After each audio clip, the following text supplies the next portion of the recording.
Hey there, folks. How y'all doing? Let's go ahead and get started on today's notes. This is section 2.4, which is linear independence. So we're going to do a little bit of review here. Some things that we've talked about before. Um, we have been looking at these two questions about linear independence for some time. Given, let me do this. Given a set of vectors and another vector b, is it possible to construct B is the linear combination of vectors in S? And then given a set of vectors and another vector B, is that construction possible in more than one way?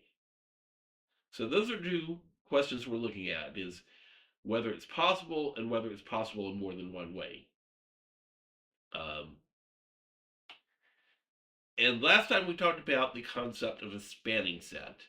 And the concept of a spanning set is closely related to this first idea. A vector B is in the spanning set of S, is in the span of S,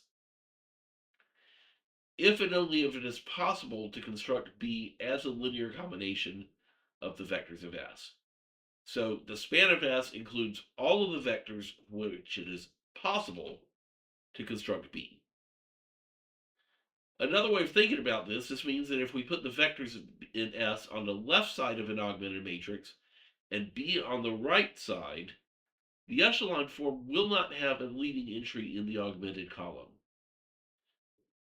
So here's the idea of why.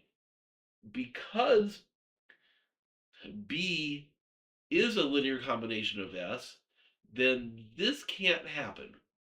We can't end up with a solution. We can't end up with a row of all zeros on the left side and then some constant on the right hand side. And therefore, we can't ever end up with a leading entry in the augmented column. All right?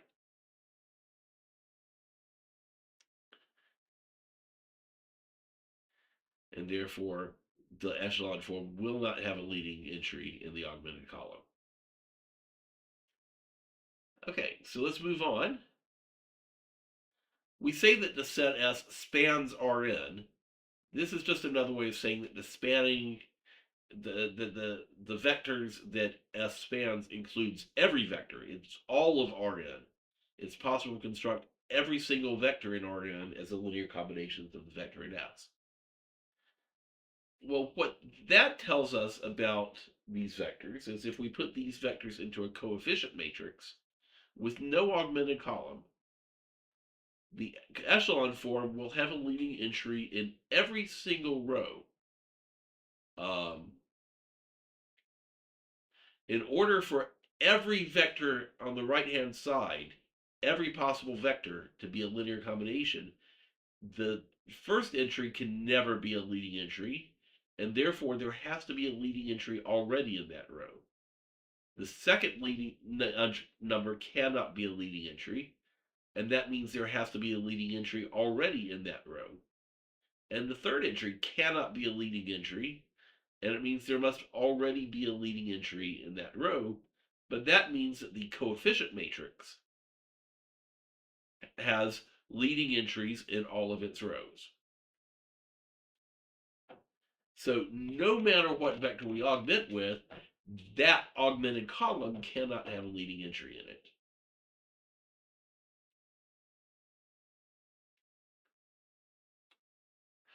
So that's the idea. Spanning addresses the question is a linear combination possible?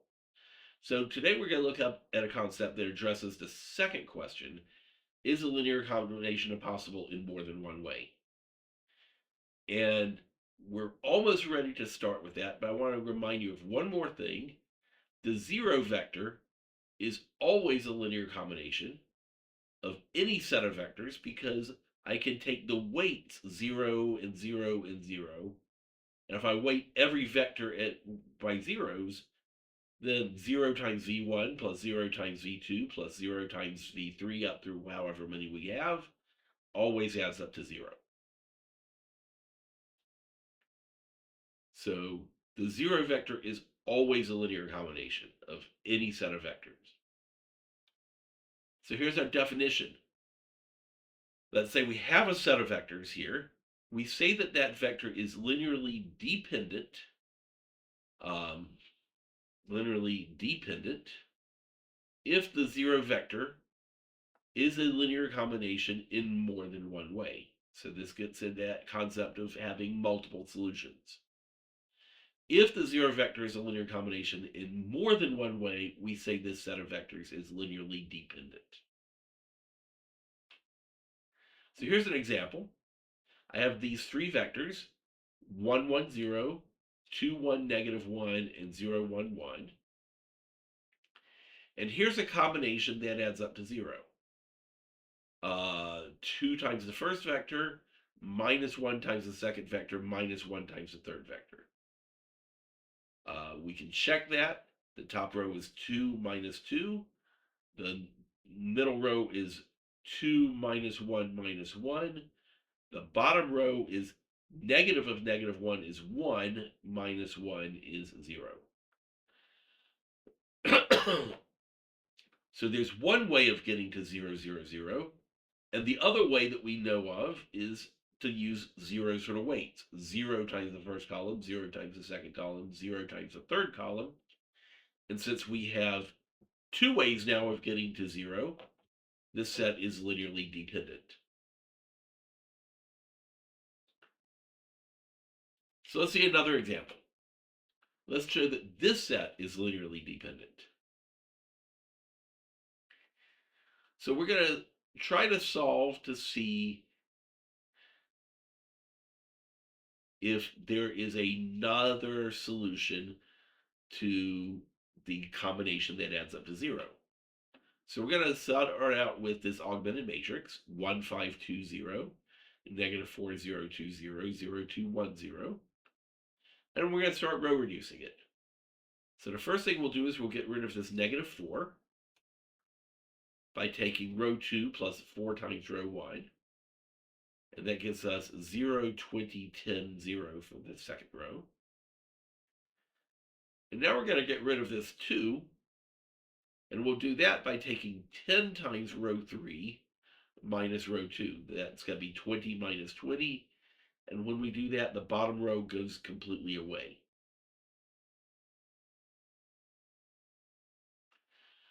Well, that tells us that we do not have a leading entry in every row. And then furthermore, it says that we have a free variable.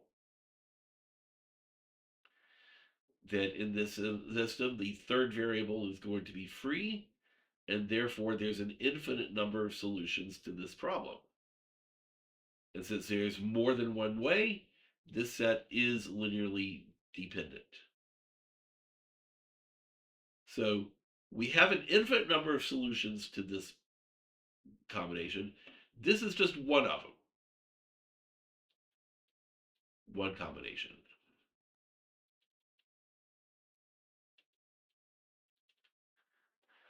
One of the first vector, negative 1 of the second vector, and 2 of the third vector.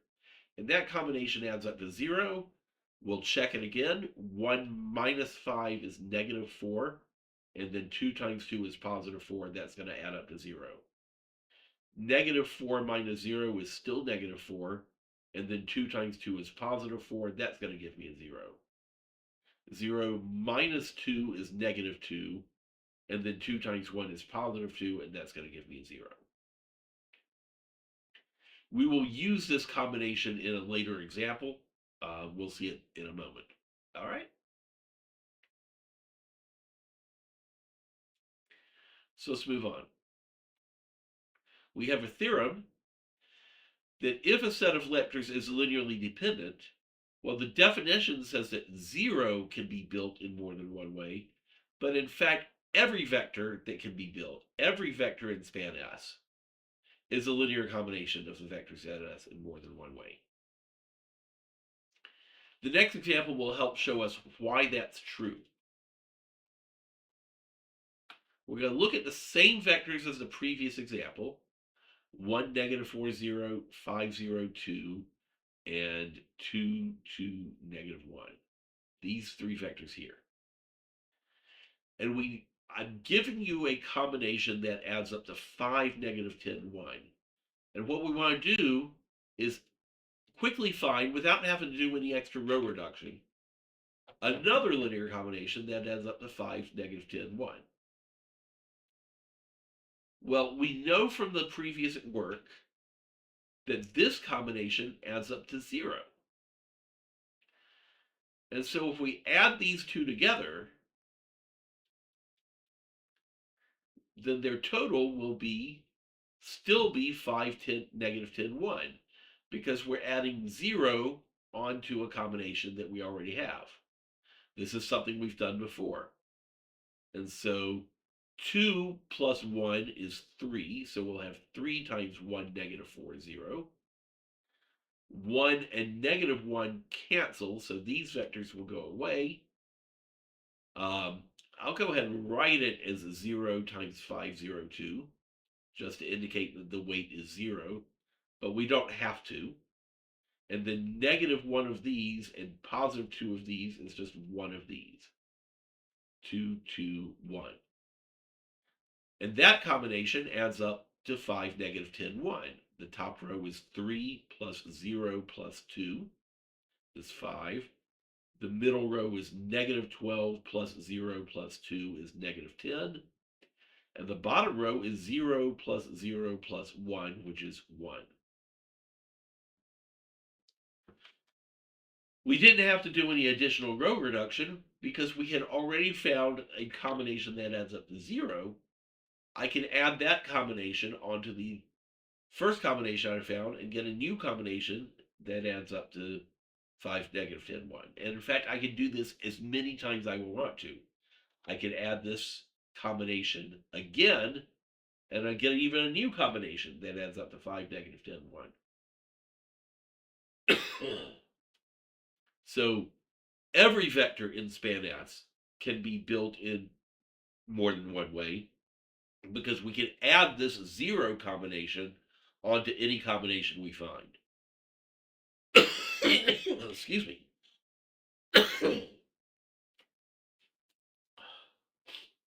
We have another theorem. If a set of vectors is linearly dependent, then at least one vector in a set is a linear combination of the other vectors that are in the set. So let me show you why that theorem is true. So I have a set of vectors.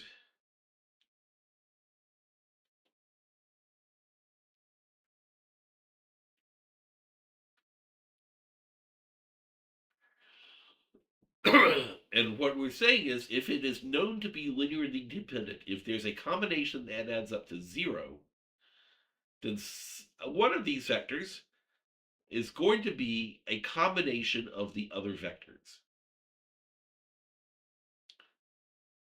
Let's show you an example, see why. So this set of vectors is linearly dependent.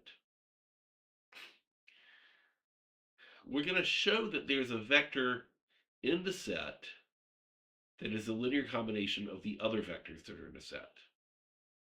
And I'm going to do this by first building a matrix, not an augmented matrix. 1, 4, 1 in the first column, negative 2, 2, 0 in the second column, 8, 2, 2 in the third column, 6, negative 1, 5 in the next column. I'm not going to take the time to row reduce this because there's not a lot of room on this slide.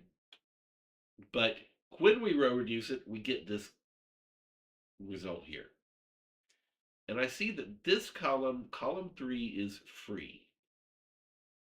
So I'm going to imagine that we augmented just before column 3. And in fact, I don't need column 4 at all. I'm looking at this. And it's saying to use 2 copies of column 1 and negative 3 copies of column 2. So let's follow those instructions. We're going to take 2 times 1, 4, 1 and negative 3 times negative 2, 2, 0. And that combination adds up to 2. Negative times negative is plus 6, so that's going to be 2 plus 6 is 8. 8 minus 6 is 2. And 2 minus 0 is still 2. I am so sorry about this.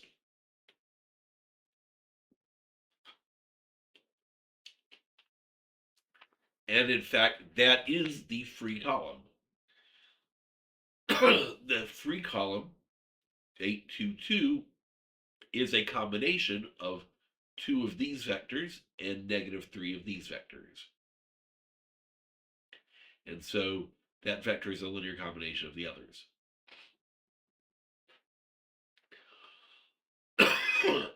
That happens with every linearly dependent set.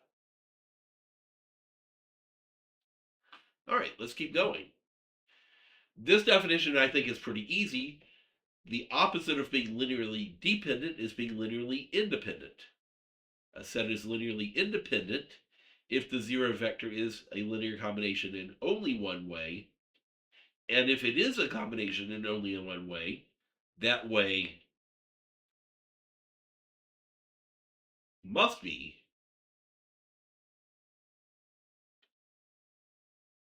the way 0 times v1 plus 0 times v2 plus ... plus 0 times vm equals 0.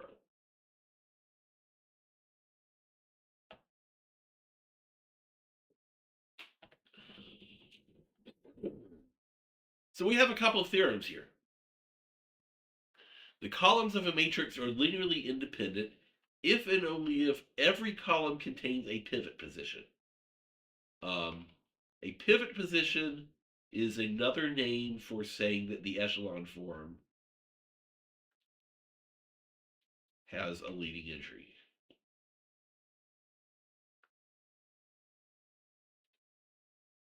There. So what we're saying is that when we augment with zeros, there's only one solution. And that means that none of these columns are free. Every one of these columns will be basic because there's only one solution. That's what it means to be linearly independent, is that there's only one solution. And if the columns are basic, then every one of them has to have a leading entry because otherwise they would be free. And so every column contains a leading entry.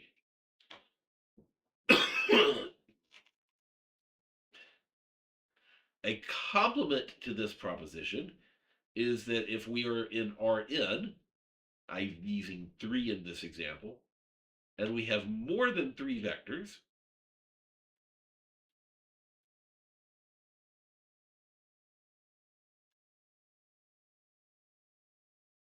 in other words, I have more vectors than I have rows in the vector, then S must be linearly dependent because there's no way that I can have a leading entry in every column because I will run out of rows before I run out of columns.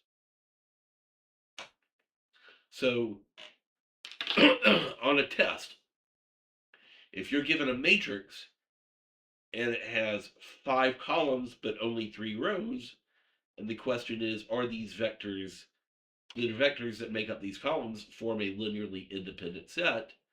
The answer is no, it must form a linearly dependent set because it has more columns than it rows, and therefore it cannot have a leading entry in every column.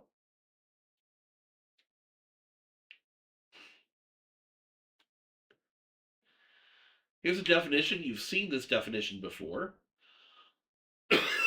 We say that a system of equations is homogeneous if the right-hand side of the system is equal to 0. That's what we've been using in a lot of our examples today. Just as a name, it's a homogeneous system. So as an example, this is a homogeneous system of equations. 2x minus 3y equals 0, 6x plus y equals 0. Every homogeneous system has a solution.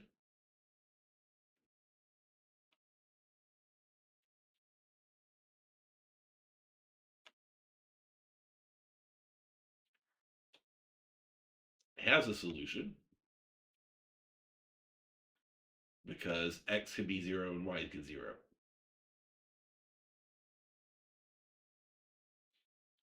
They may have additional solutions, but they always have at least one.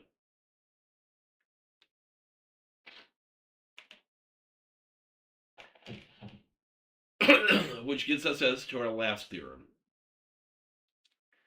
We have a set of vectors, and we can form a matrix with those vectors in those columns. Then all of these statements mean exactly the same thing. They're just different ways of using the language to say the same idea. One way is to say that the set is linearly dependent. Now we know by definition what dependent means. It means that 0 can be built in more than one way. But as we've seen before, that means that we can build at least one of the vectors in a set as a linear combination of the others. Because we will always have a free column in the matrix when we row reduce. Which is what the third one says, that the echelon form has a free column, which is what makes it possible to write one of the vectors as a combination of the others. Another way of saying this is that if the homogeneous equation, when we put a 0 in the augmented column, we have an infinite number of solutions because the matrix itself has a column in it, so one of the variables in the system will be free. And another way of saying the same idea is that if we write out this matrix as this equation as a combination of vectors, some weight times the first vector and some weight times the second vector, all the way through some weight times the last vector, that equation has a solution in which at least one of the weights is not 0. The homogeneous equation always has 0, 0, 0, 0, 0 as a solution, but in order to have an infinite number of solutions, it also has a solution in which the weights are not 0. And so that's the last theorem in this section. And I just want to summarize, there's a table on the next slide that compares what we did on Tuesday with what we are doing today. The two questions we started asking is a linear combination possible? And if so, is it possible in more than one way? So a set is a spanning set for Rn if it is possible to build every vector as a linear combination. Maybe in more than one way, maybe in just one way. This is just saying it's possible. S is linearly independent if we cannot do this in more than one way, if it's impossible to build in more than one way. Or another way of saying is it's linearly dependent if it is possible to build a vector in more than one way. So spanning has to do with just, is it possible? Linear independent says it's possible, but only in one way. To be a spanning set for Rn, the matrix has to have a pivot position in every row. To be linearly independent, the matrix has to have a pivot position in every column. It is possible for a matrix to have both. So a set can be a spanning set for Rn and be a linearly independent spanning set. That's perfectly possible. And then a consequence of each of these is that if our matrix is not square and we start row reducing, we might either run out of rows first or we might run out of columns first. And so if S contains fewer than n vectors, then it cannot be a spanning set for Rn. because it doesn't have enough columns to put a leading entry in every row. On the other hand, if S contains more than n vectors, then it cannot be a linearly independent set because we will run out of rows before we run out of columns. Let me sort of draw an example here.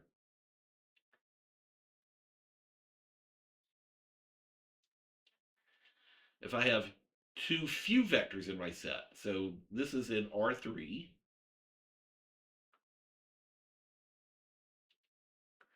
is my example, but I only have two vectors, so 2 is less than 3 in the set. And if I try to row reduce, I can have at most 2 leading entries, and I can't have one in the third row. I can't have a leading entry in every row because I ran out of places to put leading entries before I got down to row 3. And so if the matrix doesn't have enough vectors going across, then it cannot be a spanning set. And on the other hand, if we have more than the number of vectors we want,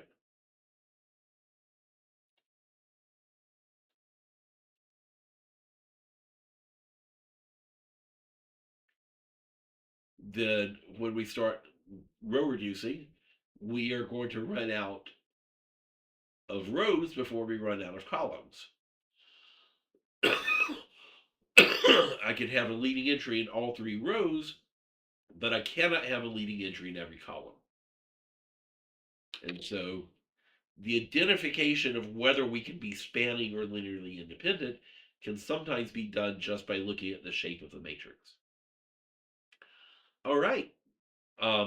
Take care of yourselves. Have a fantastic weekend.